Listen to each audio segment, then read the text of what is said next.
सफला एकादशी। युधिष्ठिर ने पूछा, स्वामिन, पौष मास के कृष्ण पक्ष, जो गुजरात महाराष्ट्र के लिए मार्गशीर्ष में एकादशी होती है, उसका क्या नाम है? उसकी क्या विधि है तथा उसमें किस देवता की पूजा की जाती है, यह बताइए। भगवान श्री कृष्ण ने कहा, राजेंद्र, बड़ी बड़ी दक्षिणा देने वाले यज्ञों से भी मुझे उतना संतोष नहीं होता जितना एकादशी व्रत के अनुष्ठान से होता है।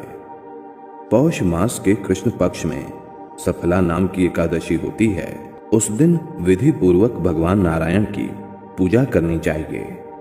जैसे नागों में शेषनाग, पक्षियों में गरुड़ तथा देवताओं में श्री विष्णु श्रेष्ठ हैं, उसी प्रकार संपूर्ण व्रतों में एकादशी तिथि श्रेष्ठ है। राजन, सफला एकादशी को नाम मंत्रों का उच्चारण करके नारियल के फल, सुपारी, बिजौरा तथा जमीरा नींबू, अनार, सुंदर आंवला, लौंग, बेर तथा विशेषतः आम के फलों और धूप दीप से श्री हरि का पूजन करें। सफला एकादशी को विशेष रूप से दीप दान करने का विधान है। रात को वैष्णव पुरुषों के साथ जागरण करना चाहिए। जागरण करने वाले को जिस फल की प्राप्ति होती है, वह हजारों वर्ष तपस्या करने से भी नहीं मिलता। नृपश्रेष्ठ, अब सफला एकादशी की शिवकारिणी कथा सुनो।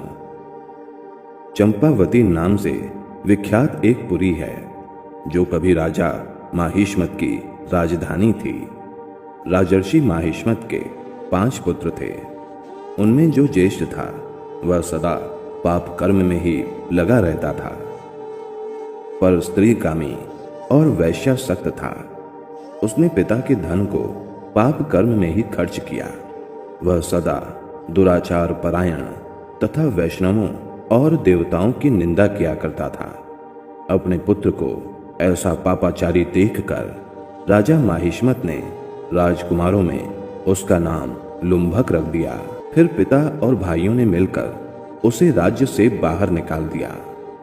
लुम्भक गहन वन में चला गया। वहीं रहकर उसने प्रायः समूचे नगर का धन लूट लिया। एक दिन जब वह रात में चोरी करने के लिए नगर में आया, तो सिपाहियों ने उसे पकड़ लिया। किंतु जब उसने अपने को राजा माहिष्मत का पुत्र बतलाया, तो सिपाहियों ने उसे छोड़ दिया। फिर वह वन में लौट आया